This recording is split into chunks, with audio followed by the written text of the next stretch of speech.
dipersembahkan oleh Halo para wanita di seluruh Indonesia, apa kabar? Ini jamnya makan siang, jadi memang waktu yang paling tepat untuk bisa mengisi perut kita ini loh.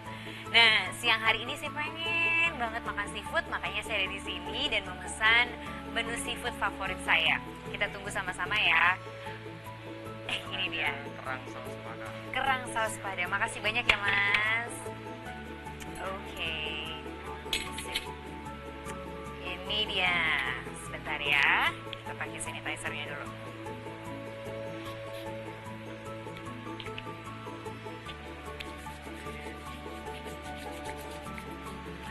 Nah, saatnya kita langsung makan. Ini mengobati kerinduan yang begitu lamanya udah gak makan kerang.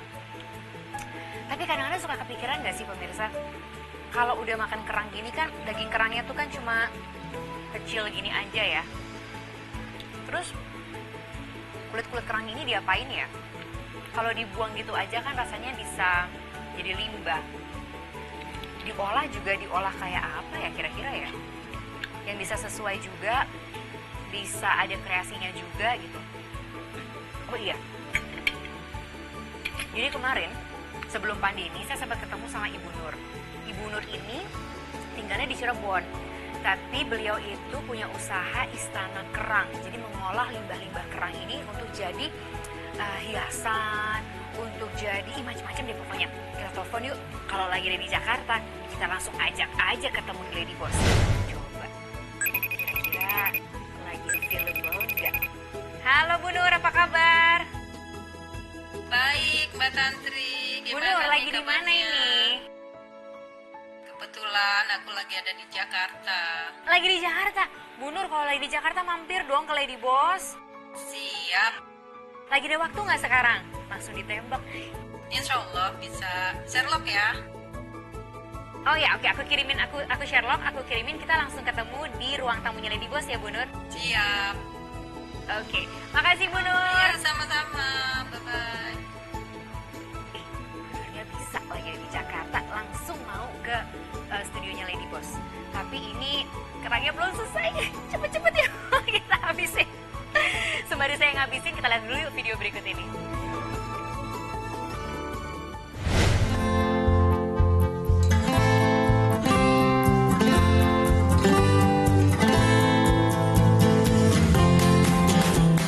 Kerang terkenal dengan kulit yang keras dan bertekstur unik.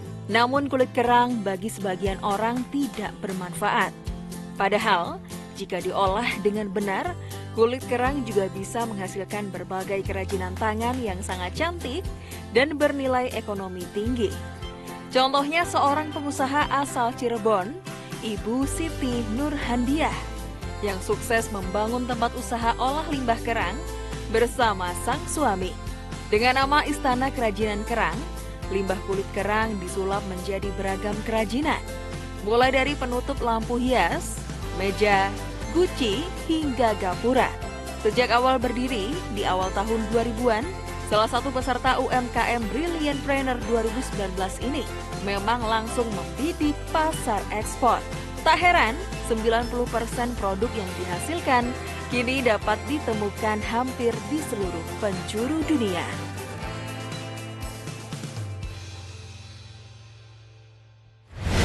Bu Nur, terima kasih banyak loh. Begitu saya telepon langsung mau ke sini. Ya. Saya ingat betul Bu Nur ini cerita bahwa mengawali bisnisnya kerang ini sebenarnya sudah lama dari mengekspor limbah kerang. Iya, betul. Tapi baru tahun 2000 mulai berkreasi dengan berbagai macam bentuk. Ceritanya gimana itu Bu? Kok ada tiba-tiba ide dari mengekspor limbah kerang, beralih bikin-bikin kerajinan? Ya, karena ekspor limbah kerang itu kan harganya murah. Tentu kita juga terpikir untuk apa dan bagaimana kulit kerang ini bisa dimanfaatkan. Lagian saya suka banget kalau ngelihat kulit-kulit kerang, cangkang-cangkang biota laut itu indah-indah banget. Sayang kalau hanya dibiarkan begitu saja atau sekedar ditaruh jadi hiasan. Lalu terpikir bagaimana kulit kerang itu bisa dimanfaatkan. Dengan sedikit knowledge, kami mereka-reka bagaimana kulit kerang ini bisa menjadi sesuatu gitu. Akhirnya meluncur produk-produk satu demi satu terus. Oh, jadi menerus. betul-betul Ibu belajarnya dari nol gitu ya? Ya, karena pada saat itu belum ada balai latihan keterampilan atau bahkan buku-buku sebagai bahan referensi juga saat itu belum ada. Jadi kemana aja belajarnya Bu? Atau gimana belajarnya? Percobaan secara otodidak gitu. Bagaimana kalau ini dipanaskan dalam suhu sekian hasilnya seperti apa. Kemudian kalau suhunya lebih tinggi lagi hasilnya seperti apa. Kemudian dengan kimia ini, kimia itu. Akhirnya satu persatu didapatkan. Saya itu sebetulnya tadi ingat sama Ibu karena lagi makan kerang Bu, lagi makan seafood. Itu memang salah satu menu favorit saya. Ya. Nah, kaligrafi ini dari kerang apa? Ini kulit kerang simping namanya. Itu dimasak dulu, dimasak, kemudian setelah masak dibiarkan dingin, dibumbuin. Pakai apa? Bumbu apa Bu? Pakai kimia-kimia tertentu supaya dia jadi lunak. Jadi nanti hasilnya seperti tape. Nah, dari situ dicetak. Nah, dari sanalah ide ini mengalir. Setelah tahu bahwa ini bisa dilunakkan, bisa dicetak, kemudian kami fokus terus ini bisa jadi apa gitu. Oke, kalau yang hitam seperti ini? Ya, itu dasarnya kita warna dulu dengan resin namanya. Kita warna, kemudian kita tempel-tempel, itu kulit kerangnya yang berwarna gold. Jadi sebetulnya semua kerang bisa Bu? Semua kerang bisa, tergantung ide atau inovasi kita sendiri. Tapi juga ada beberapa kulit kerang yang ternyata dilindungi oleh pemerintah untuk tidak dikolek karena sudah jarang di dalam laut. Itu kita hindari untuk tidak. Jadi Ibu ambil dari mana aja? Dari Sabang sampai Merauke. Wow, itu berarti jenis kerangnya cantik-cantik macam-macam ya Bu? Betul, betul. Tiap-tiap daerah punya potensi sendiri. Ini berarti Seperti itu. semuanya handmade? Sepenuhnya buatan tangan. Sepenuhnya buatan tangan? Ya. Sampai hari ini masih seperti itu? Masih seperti itu. Ada berapa orang yang bekerja Bu? Kalau terlibat mungkin sekitar 300 orang lebih. Itu berarti warga sekitar juga? Warga sekitar paling banyak ya. Nanti kita ngobrol lebih lanjut lagi ya Bu. Saya Boleh. masih pengen tahu lebih banyak lagi nih soal Boleh. kerang ini. Karena potensi negara kita itu sangat besar. Tadi Bu Nur juga mengatakan bahwa kita punya kecantikan kerang-kerang ini yang bisa diolah lebih lanjut. Jangan kemana-mana, kami akan segera kembali sesaat lagi.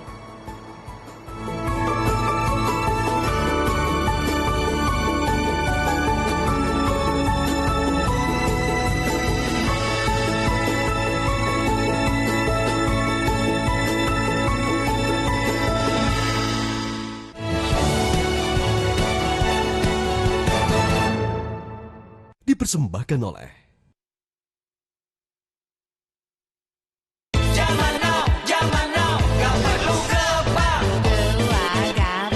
Buka rekening.bri.co.id, daftarnya di situ. Jangan ragu-ragu, siapkanlah ID-mu, foto video kecemu tanpa datang ke bank. Siapin setoran awalmu, buka akun Brimomu. BRI Digital Saving.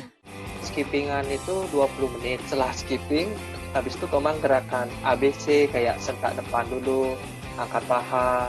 Fit at Home, atlet pencak silat nasional lawan virus corona, Minggu 4 Oktober jam 10 malam. Jadi kalau menurut Bapak gimana rasanya punya teman seperti Ibu Susi yang sangat kuat dan straight to the point? Kalau jadi pasangan saya terintimidasi saya. Susi Cek Ombak, Rabu 7 Oktober jam 8 malam.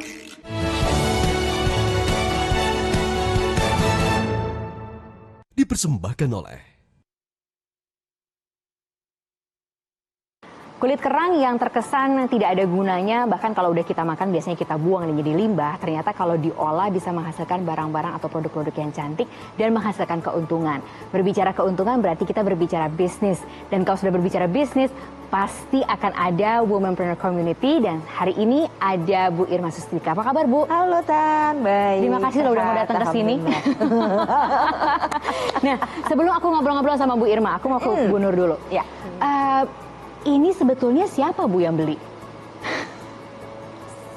Kalau lokal ya, untuk semua masyarakat saya rasa tentunya yang mencintai seni, mencintai produk-produk dalam negeri. Itu cuma memang lebih banyak dari kalangan menengah. Mungkin karena kami menjual juga dengan harga yang sesuai dengan effort kami untuk memproduksi kulit kerang. Di range berapa sih Bu harganya? Kami paling murah 15.000, ada yang bahkan sampai 100 juta. Oke, tapi kan itu sesuai dengan kualitasnya dan sesuai juga dengan tadi kerja keras ataupun apa yang dihasilkan di baliknya. Nah, Pembelinya lokal atau diekspor? 90% untuk pasar ekspor. Pada saat itu awal-awal tahun 2000 saya coba memasarkan keduanya melalui pameran. Tapi ternyata pembeli dari luar itu lebih banyak. Banyak support dari pemerintah daerah maupun dari pemerintah pusat. Akhirnya bahkan sekarang jadi lokasi tujuan wisata di sana. Kalau ekspor tuh mana yang paling, atau negara mana yang paling berminat, Bu Nur? Paling banyak ke Spanyol, kemudian juga ke Timur Tengah kami ada ke Dubai. Lalu di Asia kami kirim ke Thailand, ke Jepang, ada juga ke Amerika. Bicara soal pelanggan, ini ada video pelanggan setianya Bu Nur. Kita lihat sama-sama. Ya, dulu saya pernah datang ke Cirebon, waktu itu kunjungan kerja dengan Pak Presiden Jokowi. Nah, lihat kerajinan-kerajinan kerang di Istana Kerajaan Kerang. Luar biasa, dari tempat tidur, piring, tempat tisu, semua ada. Dibuat dari kerang. Dan waktu itu saya langsung pesan untuk menjadi display di Kementerian Kelautan dan Perikanan. Karena saya pikir itu adalah kerajinan yang wajib untuk diketahui dan dipromosikan. Karena itu sangat cantik-cantik sekali. Ya, karena laut kita berluas dan kerang-kerang kita banyak. Kerang-kerang itu kan bukan hanya yang diambil dari pinggir-pinggir pantai, tapi juga yang dimakan kan kerangnya dibuang. Itu berarti recycle, dijadikan kerajinan-kerajinan menghias rumah kita dan memperkenalkan produk Indonesia. Jadi ya wajib kita promosikan supaya produk kita dibuat oleh kita, dipasarkan oleh kita, jangan negara lain yang mendapat nama gitu. Semoga tetap berproduksi dan mempromosikannya dengan gencar supaya makin banyak orang yang tahu. Saya sendiri waktu itu kalau tidak ada kunjungan kerja tidak tahu. Nah, barangkali inilah yang diharuskan oleh, yang sebetulnya harus diharuskan oleh pemerintah. Semua badan-badan pemerintah, kementerian dan lain sebagainya harus berburu mencari produk-produk dalam negeri untuk didisplaykan di kantor-kantor mereka supaya lebih tahu Indonesia ini luar biasa kerajinannya, potensinya, industrinya gitu. Jadi Bu Susi itu pelanggan setia dari produk-produknya Bu Nur. Betul. Apa yang biasa dibeli Bu Susi? Bu Susi membeli hampir semua produk ya, dari mulai tempat tisu, kemudian nampan mungkin untuk ruang-ruang rapat begitu, kemudian juga ada podium-podium untuk pidato beliau, kemudian lampu-lampu besar dan kecil, bahkan furniture di lobi Kementerian Kelautan itu juga kami bikin. Wow, oke. Bu Irma, ini kan berarti ada target pasar yang sudah dituju. Ya. Kalau dari bincang-bincang tadi kan Bu Irma kayaknya menyimak banget. Saya udah nggak sabar pengen tahu nih dari sisinya Bu Irma. Produk dari Bu Nur ini memang unik. Pada saat kita ingin memulai tentunya kita harus punya pasar yang jelas. Dan kalau saya melihat Bu Nur ini sudah menentukan sebuah target yang jelas. Ya, menengah, atas, dan juga memang punya value of produknya. Nah, yang dibidik expert sehingga selera para expert itu yang dibidik. Apa sih ya seleranya expert negara ini? Apa sih ya selera expert? Karena pasti beda-beda kan tiap negara seleranya. seleranya. Pasti kan beda-beda gitu loh. Ibaratnya kita sebagai penembak punya pelurunya banyak, asal nembak akhirnya pelurunya habis. Kita nggak bisa dapat apa-apa. Lebih baik jadi sniper gitu ya? Betul, jadi sniper. Brandnya bisa kuat, bisa terbangunnya sebuah brand. Nah, dari situlah baru kita bisa menentukan strategi pasar apa yang akan kita gunakan dalam membangun bisnis dan juga tentunya membangun brand yang oleh pasar dan diingat. Jadi kesalahan yang paling fatal adalah bisnis yang tidak menentukan target pasar. Yang bilang produknya bisa buat siapa saja. Karena tidak ada produk yang bisa buat kelas apapun. Nah, setelah pandemi selesai saya mau ke sana langsung. Nomor satu yang saya tuju tempatnya Bu Nur. Kita akan kembali sesaat lagi ya. Kita akan jawab pertanyaan dari Anda, tetaplah di Lady Boss.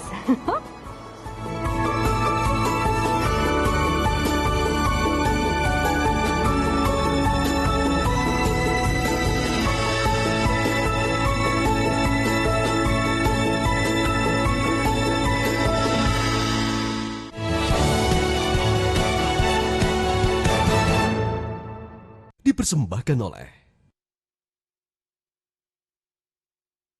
Pantai Maju Golf Island, a new development by Agung Sedayu Group dan Salim Group, berada di pesisir Jakarta Utara dengan luas kurang lebih 303 hektar ini terintegrasi dengan Pantai Indah Kapuk yang terhubung dengan jembatan fantastis sepanjang kurang lebih 300 meter. Terdiri dari 12 klaster residensial dan dikelilingi ratusan unit ruko prestisius, serta hanya selangkah menuju Raksasa Mall dan 1 menit menuju mega proyek Big 2. Miliki ruko di depan Santana Road, ditawarkan harga spesial 7,2 miliar rupiah, bisa dicicil 36 kali, 1 kali cicil bisa langsung pakai. Tentunya akan memberikan Anda peluang usaha menjanjikan karena berlokasi di kawasan strategis, berada persis di depan Santana Road. Miliki segera, dijamin 1000% bisa KPR. Jangan sampai kehabisan. Untuk informasi lebih lanjut, hubungi 021-588-8000. 되도록이면 좀 더 오래 이렇게 아무렇지도 않은 채로. 혹시 그럼 나 좋아해요? Wear Stars Land, Senin sampai Jumat jam 7 malam di Magna Channel. Nggak mau temenan lagi lah sama Monica gitu. Monica mah cuma nyusahin kita aja lah. Apakah Mami sedih punya anak kayak Monica Horeski? Kick Andy, berjuang melawan maut. Jam 7 malam ini. Zaman now, gak perlu ke bank. Buka rekening.bri.co.id, daftarnya di situ. Jangan ragu-ragu, siapkanlah ID-mu, foto video kecemu tanpa datang ke bank. Siapin setoran awalmu, buka akun Brimomu. BRI, Digital Saving.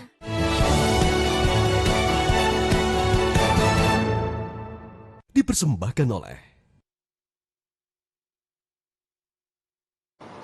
para wanita di seluruh Indonesia, saatnya kita membacakan pertanyaan dari Anda dan langsung akan dijawab oleh dua narasumber yang sudah hadir di ruang tamu Lady Boss.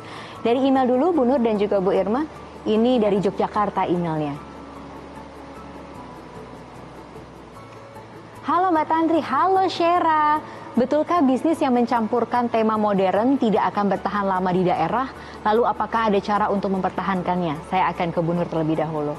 Desain itu kan selalu bergulir ya, berjalan muncul desain baru. Cuma sejauh mana desain ini bisa dipertahankan, tentunya apabila kita tidak terlalu semerbak di pasaran, mungkin itu akan bertahan lebih lama. Desain-desain kami sebagian besarnya modern, karena kebetulan kerang ini hampir tidak pernah ada trennya. Jadi ngikutin aja. Seperti sekarang ini produk-produk rustic ya, ke desaan gitu, ke daerahan gitu, kita coba menggunakan kulit kerang untuk menjadi produk-produk yang rustic dan itu bisa diterima dengan baik. Baik, berikutnya ada video. Ini langsung kita saksikan sama-sama. Halo Mbak Tantri, perkenalkan saya Saila. Saya ingin bertanya, jadi saya ingin memulai bisnis baru, tapi saya masih takut gagal dalam berbisnis. Saya kepikiran untuk membeli franchise atau menjadi reseller. Apakah itu langkah awal yang bagus atau seharusnya saya membuat brand sendiri? Terima kasih. Nah, Bu Irma gimana? Masih takut untuk mulai bisnis, jadi sebaiknya franchise dulu kah, reseller dulu, atau udah pede nih buat brand sendiri? Balik dulu ke apa sih yang dia menjadi passionnya. Kalau benar-benar masih baru, belum pernah punya usaha sama sekali, agak risky untuk langsung mengambil sebuah franchise. Ya. Kalau mau membuat sebuah brand tersendiri dan brandnya kita sendiri, nggak harus juga langsung dalam konsep yang besar. Bu Nur, besar seperti sekarang tentu dimulai dari hal yang kecil. Ya. Tidak ada yang tidak dimulai dari hal yang kecil. Tapi beranilah memulai langkah dari hal-hal yang terkecil yang kita kenali purpose dan passionnya kita. Kalau ditanya bagaimana caranya mengenalkan ke pasar niche ini waktu itu? Pada saat itu kami masih sering melakukan pameran-pameran. Kebetulan juga terkadang difasilitasi pemerintah, terkadang juga pameran mandiri, baik di dalam maupun di luar negeri. Itu media yang pada saat itu paling ampuh. Lalu sekarang kan media online itu yang menjadi harapan baru bagi kami dan terus kita gencarkan melalui Instagram, melalui Facebook, dan akhirnya memang ada hasilnya juga. Bu Nur, tapi sebetulnya di bisnis ibu ini perlu tidak sih adanya pendampingan ataupun pihak ketiga yang kemudian membantu perkembangan bisnis ibu lebih lanjut? Oh ya tentu, karena kami sendiri dibesarkan oleh banyak pihak. Salah satunya dari BRI yang selama ini memberikan support baik pun kredit ataupun pembinaan terhadap UMKM itu berupa pameran-pameran, kemudian juga secara online kami dimasukkan ke dalam Mall Indonesia. Itu tentu sangat berpengaruh terhadap ketahanan kami dalam hal produksi dan juga penjualan. Iya, gitu. Terutama di era pandemi seperti ini ya, Bu Nur ya. Betul. Dan penting juga untuk kemudian bisa melihat produk-produk Bu Nur dari kacamata Mall of Indonesia itu ya. Betul. Oke, Bu Irma, sebetulnya pihak ketiga seperti ini bisa membantu atau diwujudkan ketika step yang mana sih? Sekecil apapun, sebesar apapun UMKM itu tentunya harus ada pihak-pihak lain, perbankan. Dalam hal ini kan tentunya sudah banyak sekali BRI selalu support dari segala kegiatan komunitas yang kami juga selalu mendukung bagaimana memberikan edukasi, memberikan pendampingan. Jadi semua harus terlibat sesungguhnya agar UMKM kita ini bisa lebih kuat. Jadi benar-benar harus ada ekosistem yang terbangun dengan bagus. Berarti apa catatan pentingnya, Bu Irma, untuk kita hari ini? Yang pasti ketepatan pasar yang kita bidik dan bagaimana kita membina para loyal customer kita, memaintain customer-customer tersebut. Bu Nur, apa yang bisa dibagi untuk para wanita di seluruh Indonesia? Kan semuanya juga ingin dong bisa belajar dari Bu Nur, bisa juga menjadi seperti Ibu Nur. Apa yang bisa dibagi? Ya, sebetulnya semua wanita bisa menjadi wanita tangguh ya. Tentunya dengan kerja keras, kemudian juga optimis. Ya, bahwa pasti bisa. Pasti bisa. Bu Nur, terima kasih banyak loh. Bu Irma juga terima kasih banyak. Senang sekali bisa kedatangan dua wanita hebat ini di ruang tamunya Lady Boss. Dan Anda juga salah satu wanita hebat di luar sana di seluruh Indonesia. Jadi yuk kita sama-sama maju, sama-sama bangkit, sama-sama menjadi positif karena Anda pasti bisa menjadi apapun yang Anda inginkan. Tapi jangan lupa ya, kalau punya pertanyaan selama seminggu ini, langsung layangkan di ladyboss.metrotv@gmail.com. Nanti akan kita bacakan dan langsung dijawab. Terima kasih banyak. Sampai jumpa.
Metro TV, knowledge to elevate.